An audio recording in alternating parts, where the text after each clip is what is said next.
Suggests you're likely to hold the crown for years. We stay in the same cabin. There are stories in Hollywood that fade with time, and then there are stories that haunt the hearts of millions. For decades, fans of The Rifleman whispered the same question.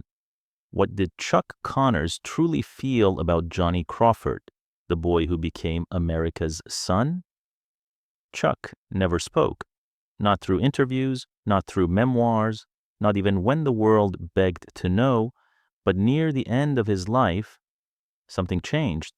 The towering legend, once feared as Lucas McCain, finally opened his heart and revealed the truth. And what he said about Johnny Crawford stunned everyone who thought they understood their iconic bond.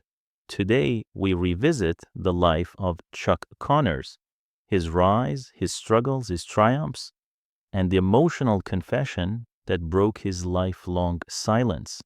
This is the story behind the story. Chuck Connors, born Kevin Joseph Aloysius Connors on April 10th, 1921, in the rugged neighborhoods of Brooklyn, did not come into the world with fame at his feet. He was born into a hard-working immigrant family from Newfoundland, a household where loyalty and sacrifice were not just virtues, they were survival. In that crowded Brooklyn world, young Chuck stood out, not because he sought attention, but because he carried a natural presence, a quiet strength that made people stop and look twice. His tall frame, his athletic build, and the seriousness in his eyes hinted at a destiny bigger than the streets he walked. But destiny would not arrive easily. It would need discipline, grit, and the relentless drive that became the core of Chuck's character. From an early age, he showed a rare combination of physical power and emotional restraint. He wasn't just good at sports, he was exceptional. His teachers saw it, his neighbors saw it, and soon the world would see it too. Long before Hollywood ever learned his name, Chuck Connors had already achieved what few men could even dream of. He became a professional athlete in not one, but two major American sports, baseball and basketball. He played with the Boston Celtics in the early years of the BAA, impressing crowds with his explosive strength and unwavering determination. Later, he would take his talent to baseball with the Brooklyn Dodgers and Chicago Cubs, proving himself as a reliable, respected first baseman. He was not yet a star, but he was building the foundation of one. Every game, every practice, every moment of pressure carved character into him, preparing him for a stage much brighter and far more demanding than any ballpark in America. And when Hollywood finally came knocking, it wasn't because Chuck was chasing fame. It was because he carried something authentic, something real that cameras couldn't ignore. Chuck Connors' path to Hollywood was not planned. In fact, it arrived quietly, almost by accident, slipping into his life the same way destiny often does, unnoticed at first, then impossible to ignore. While playing minor league baseball, Chuck was already known for his charisma. Reporters liked him, fans remembered him. His deep voice carried authority, and his striking looks, broad shoulders, a commanding height, and a natural confidence made him unforgettable. And one day, a talent scout noticed something different about him, a presence that couldn't be taught, a sincerity that couldn't be faked. That moment changed everything. Soon, small roles began to appear, bit parts in films, guest spots on television, and Hollywood quickly realized what sports fans had seen for years. Chuck Connors wasn't trying to be a star, he simply was. He embodied the American West not because of costume or dialogue, but because the grit, resilience, and moral certainty inside him were real. He didn't have to act like a hero, He understood heroism because he had lived it, and that authenticity would carry him straight into the role that would define his legacy forever. In 1958, Chuck Connors became Lucas McCain in The Rifleman, the widowed rancher, the fearless protector, the father raising a young son in a world carved from hardship and hope. Suddenly, the world recognized his gift. Families gathered around their TVs every week to watch him bring justice to the frontier with a modified Winchester rifle that became one of the most iconic weapons in television history. His lightning-fast spins, his precision, his silent intensity, these weren't just tricks for the camera.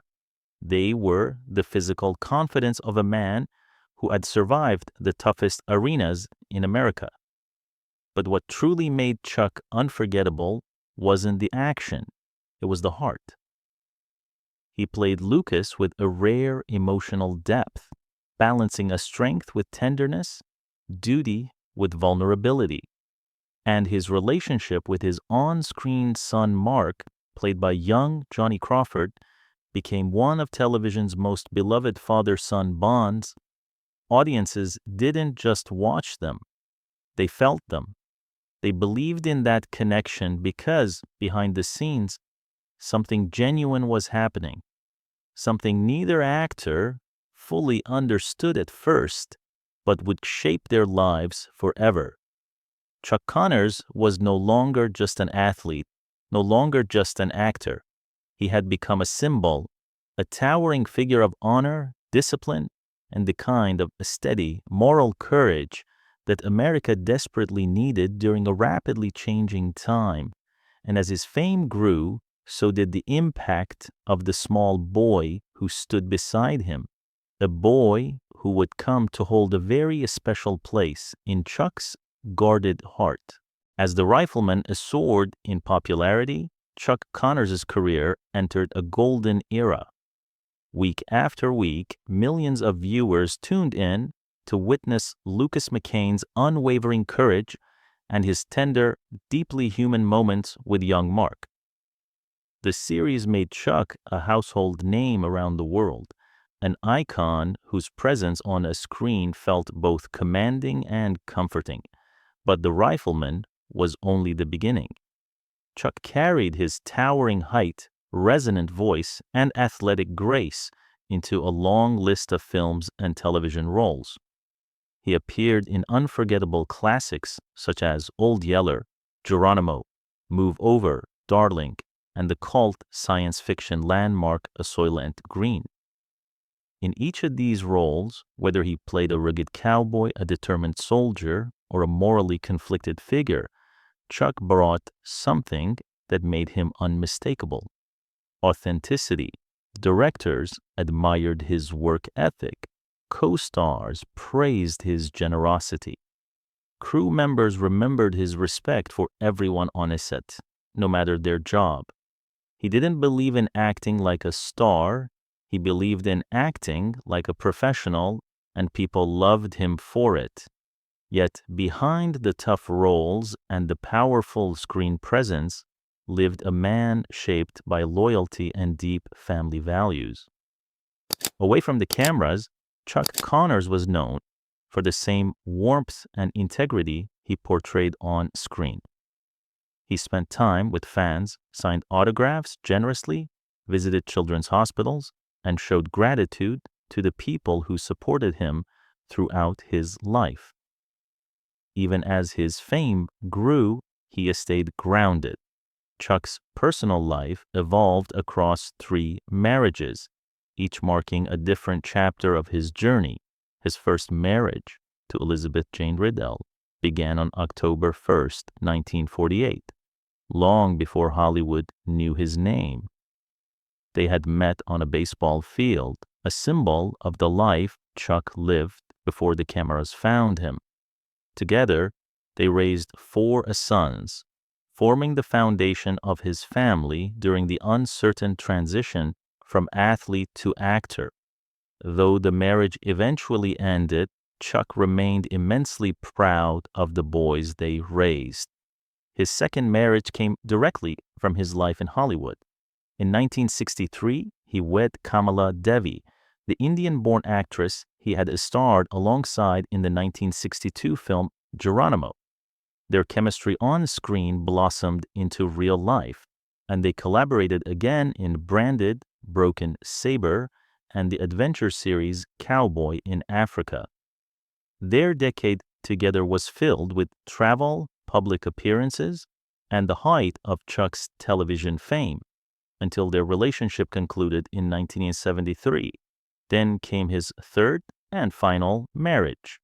While filming A Soylent Green in 1973, Chuck met actress Faith Quabius, who played the role of Martha. Their friendship turned into love, and they married in 1977. It was a bond formed later in his life, during a time of greater introspection. But like his previous marriages, it eventually came to an end. They divorced in 1979. Each marriage reflected a different version of Chuck Connors, the young athlete searching for stability, the rising star embraced by Hollywood, the seasoned actor confronting the demands of fame and time. And through every chapter, he carried the same indomitable spirit. But there was one relationship in his life, one bond forged not in marriage, but in the glow of his studio lights, that would remain one of the deepest and most meaningful he ever experienced. A bond with the boy who stood beside him in The Rifleman, a boy named Johnny Crawford. For years, decades even, fans of The Rifleman held on to one question that no interview, no biography, and no behind-the-scenes documentary ever fully answered. What did Chuck Connors truly feel about Johnny Crawford? Their on-screen bond was legendary. Lucas McCain and Mark McCain were more than characters. They were the beating heart of American television. Viewers believed in their relationship because it felt real, too real. And yet, Chuck Connors, a man known for his privacy and emotional restraint, never said much about Johnny outside of what audiences saw on a screen. He left the world guessing. But in the later years of his life, something shifted within him. Perhaps it was nostalgia. Perhaps it was clarity that comes only with age. Or perhaps it was simply time to tell the truth. And when he finally broke his silence, his words were filled with a tenderness that surprised even those who knew him best. Chuck confessed that he had sensed something extraordinary in Johnny Crawford from the very first audition. There was a gentleness in Johnny, he admitted, a sweetness, a sincerity you can't teach. Some actors learn technique, timing, and tone, but the heart, the emotional truth that reaches people without trying, either you're born with it or you're not. And Johnny, Chuck said, had it in every pore of his being. He revealed that Johnny possessed the rare ability to express vulnerability and a strength at the same time, the exact qualities needed to make Mark McCain a character audiences could love, protect, and root for. As filming progressed, the bond between them deepened in ways neither had anticipated. Chuck explained it quietly, almost reluctantly, as if the emotion behind the memories still humbled him. I wasn't just acting like his father on television. In many ways, I felt responsible for him. I wanted to protect him, guide him, make sure he felt safe in a tough industry. Johnny wasn't just a co-star. He wasn't just a talented young actor memorizing lines and hitting marks. He became a part of Chuck's life, a presence that warmed the long days on set and reminded him of the purity and honesty that Hollywood often forgets. Chuck recalled how Johnny would often come to him with questions, not just about acting, but about life, values, and integrity. And Chuck, who had lived multiple lives before ever setting foot on a stage, offered the guidance he felt a real father would give. He watched Johnny grow, not only as an actor shouldering the pressure of fame, long hours, and constant expectations, but as a boy becoming a young man with grace and courage. "I was proud of him every single day," Chuck confessed. He admired Johnny's professionalism, he admired his spirit, and he admired the joy he brought to everyone around him. Chuck also admitted something fans had long suspected. The emotional moments between Lucas and Mark often felt just as real off-screen as they did on-screen. Their connection wasn't a performance, it was a relationship built on mutual respect, affection, and a sense of family they both cherished. Even after The Rifleman ended, Chuck continued to follow Johnny's journey quietly, from a distance, with an affection he rarely shared publicly. But in his later reflections, he spoke from the heart. Johnny was more than a co-star. He was family. If I'd been lucky enough to have a son exactly like him in real life, I would have considered myself blessed. With those words, the truth was no longer hidden. The silence was broken, and the world finally understood the depth of a bond that had shaped two lives and touched millions. As the years passed and the golden age of television faded into memory, Chuck Connors, once the towering, unstoppable presence of the American West, found himself facing a battle no strength, no discipline, and no moral courage could overcome: lung cancer. It crept into his life quietly, gradually, the way such illnesses often do, taking root long before symptoms began to reveal themselves. For a man who had once stood 6'5", tall, dominating ball courts, baseball diamonds, and Hollywood sound stages with effortless authority, the disease was a cruel reminder of human vulnerability. On November 10, 1992, at Cedars-Sinai Medical Center in Los Angeles, California, the world lost one of its most recognizable figures. News of Chuck Connors' passing rippled across the country. To many fans, especially those who had grown up sitting cross-legged in front of their TVs watching The Rifleman, it felt as though a piece of their own childhood had been taken away. Lucas McCain wasn't just a character. He was a symbol of honor, justice, and the unwavering strength of fatherhood. His death at 71 served as a somber reminder that even giants fall. Even legends face the same fragility as the rest of us. Friends and colleagues spoke of him with admiration, recalling his kindness, his professionalism, his loyalty.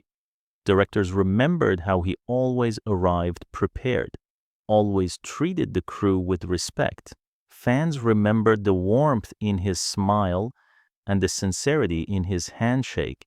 Many said the same thing. Chuck Connors made you feel seen. After his passing, he was laid to rest at San Fernando Mission Cemetery, a serene and historic resting place in the San Fernando Valley of Los Angeles. The cemetery, quiet, shaded by tall trees, its pathways carefully maintained, became a fitting final home for a man whose life had been anything but quiet. There, among the peaceful grounds and gentle California breezes, visitors continue to come. Some bring flowers, others bring memories. Many come simply to stand for a moment and reflect on the life of a man who shaped their childhood, who taught them courage, compassion, and the strength of staying true to one's values. At his grave, you can almost feel the echo of the legacy he left behind, from his early athletic triumphs to his unforgettable rise in Hollywood, to the deep and lasting bond with Johnny Crawford that captured the hearts of millions. Chuck Connors lived a life of grit, grace, and extraordinary authenticity. And even in silence, he continues to speak. In the end, Chuck Connors was far more than the towering figure who dominated the television screens of a bygone era. He was a man shaped by hardship, discipline, and an unshakable sense of loyalty. A man whose legacy stretches across sports arenas, Hollywood sound stages, and most of all, the hearts of the fans who grew up watching him. His confession about Johnny Crawford, spoken quietly near the twilight of his life, revealed a truth that many had long suspected. Behind the myth, behind the legend, was a father's heart, a heart capable of deep love, deep pride, and deep gratitude for the young boy who walked beside him through the most cherished years of his career. Their bond was not crafted by writers or scripted by directors. It was real, it was lasting, and it remains one of the most beautiful partnerships television has ever given us. Today, when we remember Chuck Connors, we remember not only the rifleman, not only the athlete, not only the actor, we remember the man, a man who lived fiercely, cared deeply, and left behind a story worth telling again and again. If this tribute touched your heart, please consider supporting the channel. It helps keep these forgotten stories of Hollywood alive and ensures that legends like Chuck Connors and Johnny Crawford are never lost to time. Thank you for watching. Don't forget to like, comment, and subscribe for more stories from the golden age of Hollywood.